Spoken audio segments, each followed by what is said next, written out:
তাহাজ্জুদের পুরা প্যাকেজ। সেখানে 11 রাকাত তাহাজ্জুদ যখন পড়বেন, দুমদা রাক্কা রুকু, দুমদা রাক্কা সিজদা করবেন না, সময় নেবেন। 8 রাকাত পড়ার জন্য মিনিমাম 40 মিনিট সময় নেবেন। সূরা ইখলাস পড়বেন 11 বার করে পড়েন, আরো বেশি পারলে, কারণ বড় সূরা তো আমাদের সবার জানা নাই। সূরা ইখলাস বাড়াই দেন। রুকুতে গেবেন ধীরস্থির ভাবে। মনে রাখবেন, মনে রাখবেন, রাত্রের ইবাদত। দিনের বেলা যদি নক করে দরজা, ঘরের মানুষ যে কোনো একজন দিয়ে দরজা খুলে ফেলে। কাজের লোককে বলে দরজা খুলে দে তো, কে আছে দেখ। রাতের দরজার নক কিন্তু ঘরের মালিকও সবাইকে দিয়ে খুলে না, নিজে গিয়ে খুলে, নিজে গিয়ে খুলে। তাহাজ্জুদের ইবাদতের মাধ্যমে সমস্ত, আমার নবী বলতেছেন, উম্মত তোমাদের পূর্বে যত মানুষ আল্লাহর কুরবত নসিব হয়েছে সব রাতের ইবাদতের কারণে হয়েছে। আপনি ফিল করবেন আল্লাহ আল্লাহর দস্তে কুদরত আপনার মাথার উপর রেখেছে। একাকার হয়ে যান, আল্লাহু আকবারের ইশকের মধ্যে সমুদ্রের মধ্যে সাঁতরাইতে থাকে। আস্তাগফিরুল্লাহ পড়ে, সুবহানা রাব্বিয়াল আযীমের মধ্যে গুম হয়ে যান। সামি আল্লাহু লিমান হামিদা যখন বলবেন, ইখলাসের সাথে, আদবের সাথে। সিজদার মধ্যে তো সুবহানা রাব্বিয়াল আলার মধ্যে মনে করবেন নূর পড়তেছে আপনার সিনার মধ্যে। তাহাজ্জুদের 2 রাকাত দেখবেন, প্রথম রাকাত একটু ইদার উদার হচ্ছে, বেচেনি, শয়তান তো যার করনাই ডিস্টার্ব করবে, সূরা ইখলাস ভুল করাই দিবে আপনাকে। কিন্তু 2, 3, 4 রাকাত পর্যন্ত জমে থাকবেন। 4 আর 5 রাকাতের পরে দেখবেন সিনা খুলে গেছে, সিনা খুলে গেছে। প্রতি 2 রাকাত পর বসে দরুদ শরীফ পড়েন 11 বার। সুবহানাকা আল্লাহুম্মা বিহামদিকা তাবারাকা ইসমুকা, সুবহানাল্লাহ ওয়ালহামদুলিল্লাহ ওয়া লা ইলাহা ইল্লাল্লাহু আল্লাহু আকবার। প্রত্যেক 2 রাকাত পর পর বসে জিকির আজকার করেন। 4 রাকাতের পরে ধীরস্থির ভাবে পড়েন। মনে রাখবেন, এটা 2 ঘন্টার প্যাকেজ করবেন, 1টা থেকে 3টা পর্যন্ত। অন্তত এই 2 ঘন্টার প্যাকেজের মধ্যে শরীক শামিল হবেন। কেরাত পড়বেন, দরুদ শরীফ পড়বেন, কোরআন শরীফ পড়বেন। এটা এইভাবে শেষ হবে। আল্লাহ রাব্বুল আলামিন ক্ষমা করবেন। কিন্তু আমার নবী কিছু কিছু মানুষকে ক্ষমা করবেন না বলেছেন। এখন আমরা দেখব সেই জায়গার মধ্যে আমরা আছি কিনা। আমাদেরকে তৈরি হতে হবে না। কেন শবে বরাতের মধ্যে আমাদের সেই রুহানি ফায়দাটা হয় না? কারণ আমার নবী যাদেরকে ক্ষমা করবে না বলেছে তাদের ভিতরে কোনো আমাদের নাম আসেনি। প্রথম আমার নবী বলেছে, যারা শিরক করবে তাদেরকে ক্ষমা করব না। আমাদের ভাইয়েরা মনে মনে করে, না আমার তো শিরক নাই। হায় হায়, যে শিরকের কথা আপনি মনে করতেছেন সেই শিরকের কথা আমার নবী বলেও নাই। সেই শিরকের কথা আমার নবী বলেন। আমার নবী উম্মতের সাথে কথা বলতেছে। একদিন আমার নবীর মন অনেক খারাপ। সাহাবী এসে জিজ্ঞেস করলো, ইয়া রাসূলুল্লাহ সাল্লাল্লাহু আলাইহি ওয়াসাল্লাম, মন খারাপ, মুখের মধ্যে কেমন যেন। আমার নবী সাল্লাল্লাহু আলাইহি ওয়াসাল্লাম ইরশাদ করেছেন যে উম্মত শিরকের মধ্যে মুবতালা হয়ে যাবে। সাহাবী ইয়া রাসূলুল্লাহ, উম্মত শিরকের মধ্যে না না না, তুমি যে শিরক মনে করতেছো সেই শিরক। আমার উম্মত রিয়া, রিয়া লোক দেখানো, মানুষকে দেখানোর জন্য, ইবাদত মানুষকে দেখানোর জন্য, বক্তব্য মানুষকে দেখানোর জন্য, মাহফিল মানুষকে দেখানোর, বলতে থাকেন আপনি। যখন কারো ভিতরে রিয়া চলে আসে, রিয়াকে বলা হয় গোপন শিরক। কেন? আমি বক্তব্য দিচ্ছি, আমি চাচ্ছি মানুষ আমাকে অনেক বড় বক্তা বলুক, মানুষ আমাকে পছন্দ করুক। হ্যাঁ, আপনারা মোটরসাইকেল নিয়ে আসবেন, মোটরসাইকেল সামনে পিছনে রাখবেন। কেন চাচ্ছেন? আপনি চাচ্ছেন, এটা আপনার নফসের ডিমান্ড। আপনি আল্লাহর ইবাদতের মধ্যে মানুষের সন্তুষ্টিকেও শরীক করে ফেলেছেন। মানুষের অ্যাপ্রিসিয়েট চাচ্ছেন আপনি। আল্লাহর ইবাদত, আল্লাহর জিনিস, আপনি যখন মানুষের অ্যাপ্রিসিয়েশন চাইবেন তাহলে তো শরীক করে ফেললেন সেখানে। এটাকে রিয়া বলে। আমার নবী সাল্লাল্লাহু আলাইহি ওয়াসাল্লাম ইরশাদ করছেন, রিয়াও যার ভিতরে থাকবে আল্লাহ তাকে ক্ষমা করবেন না। সুতরাং আমরা শবে বরাতের জায়েজ না জায়েজের মধ্যে গিয়ে কোনো আসল হারাই ফেলতেছি কিনা, এটা হচ্ছে আসল জিনিস। আমরা সবাই এর জন্য তওবার নামাজ পড়তে বলতেছি। আল্লাহ, যদি রিয়া থাকে, আপনি মালিক, মুক্তি চাই আপনার দরবারে। আল্লাহ, এই রাত যেন আমি বঞ্চিত না হই মওলা। দ্বিতীয় যে জিনিস আমার নবী ইরশাদ করেছেন, দেখেন আমাদের ভিতরে আছে কিনা। প্রত্যেক ব্যক্তি, আমার নবী বলেছেন, যার ভিতরে ঘৃণা আছে, বিদ্বেষ আছে অপর মুসলমান ভাই বোনের জন্য, সেই ব্যক্তিকে আল্লাহ মাফ করবেন না এই শবে বরাতে।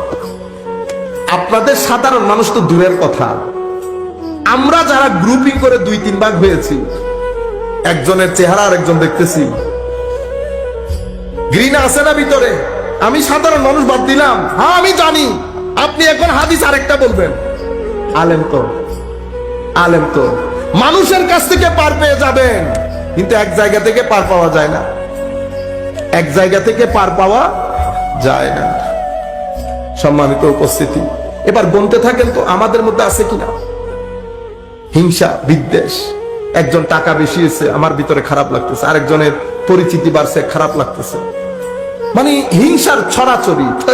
আপনি জায়েজ না জায়েজের এত দলিল দিতেছেন। আমার নবী বলতেছে যার ভিতরে অপর মুসলমান ভাইয়ের জন্য, ভাই বোনের জন্য বিদ্বেষ আছে, শবে বরাতের রাতে আমার আল্লাহ তাকেও ক্ষমা করবেন। আমার তো দুঃখের কথা এটা। আমি তো আল্লাহর দরবারে কামনা করবো আল্লাহ আমার শত্রুও যেন শবে বরাত থেকে, শবে বরাতের বরকত থেকে বঞ্চিত না হয়। আপনি একটা তালাশ করতে করতে আসল জিনিস তো হারাই গেছে। সম্মানিত উপস্থিতি, দ্বিতীয় তৃতীয় যে জিনিস দেখেন, অহংকারীকে আল্লাহ ক্ষমা করবেন না। অহংকারী মানে কি? আপনি আরেকজনের চেয়ে নিজেকে বড় মনে করা, উন্নত মনে করা। অহংকারীর অপোজিট কি? ভদ্রতা, নম্রতা। তাহলে ভদ্রতা কি জিনিস? আরেকজনকে নিজের চেয়ে উন্নত মনে করা। সুফিয়ায়ে কেরামের উসুল, মূলনীতি, 7 মূলনীতির এক মূলনীতি আত-তাওয়াদু, ভদ্রতা।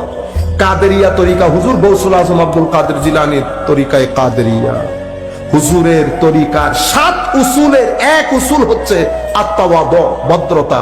প্রত্যেক ব্যক্তিকে নিজের চেয়ে ভালো মনে করা। কেন? কারণ অহংকারী ব্যক্তিকে আমার আল্লাহ পছন্দ করেন না। সুতরাং আমার ভিতরে থেকে থাকলে আমি আল্লাহর দরবারে তওবা করতে হবে। আমি আপনাদেরকে বলছি কি কি জিনিস থেকে আপনি তওবা করবেন আল্লাহর দরবারে, নাইলে তো আল্লাহ নিয়ামত থেকে বঞ্চিত করে দিচ্ছেন।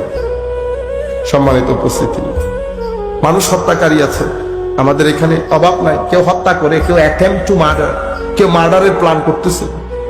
এখানে তো এখন বাবাও হত্যা করে ফেলতেছে, বাবারও সাইড টুকরা করে সন্তান, ঠিক আছে। আবার কেউ আছে কিছুদিন আগে বন্ধুরা মিলে এক ছেলেকে শোয়াইয়া পিঠের মধ্যে আঘাত করছে, হাসছে, এটারে আবার ঘরের মধ্যে পাঠাইছে। কত বড় লিডার দেখছেন না? মানে আমার পাওয়ারের কোনো শেষ নাই, থুতু নিক্ষেপ করি তোমার পাওয়ারের উপর।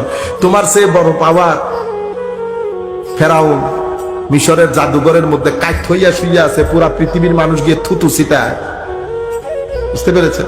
আমি বিশেষ একটা অনুরোধ করছিলাম যে পুলিশকে, যে আপনি অ্যারেস্ট করিয়েন না, এদেরকে ছেড়ে দেন, বাজারের মধ্যে ছেড়ে দেন, এরা জীবন যাপন করুক, মানুষকে দেখতে দেন। আল্লাহর ধরতির মধ্যে জুলুম করলে আল্লাহ এদের হালত কি করে এটা দেখতে দেন, মানুষ দেখুক। আপনি এখানে জুলুম করে বেঁচে কবরে চলে যাবেন, ইম্পসিবল।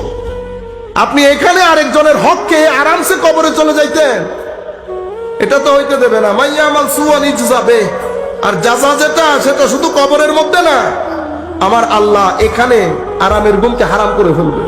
আপনি আল্লাহর ধরতির মধ্যে থেকে আল্লাহর ইবাদত করতেছেন না, সেটা ভিন্ন জিনিস, কিন্তু আল্লাহর সৃষ্টির উপর জুলুম করে আপনি কবরের মধ্যে ইজ্জত নিয়ে চলে যাবেন। আমার ভাইয়ের এটা মাথা থেকে ঝেড়ে ফেলে দেন, মাথা থেকে ঝেড়ে ফেলে দেন। আমেরিকা, ইংল্যান্ডের মতো দেশ টাকা পয়সা, ইউনিভার্সিটি, গবেষণা সবকিছু নিয়ে শুধুমাত্র আল্লাহ আল্লাহ রসুলের অবাধ্যচরণের কারণে, আমার নবীর আনিত বিধানের সাথে বেয়াদবি করার কারণে আমেরিকা, ইংল্যান্ডের জমি, আপনাদের কি মনে হয় খুব শান্তিতে আছে? হায় হায় হায়, বলেও না আপনাদেরকে আপনাদের টক শো গুলার মধ্যে।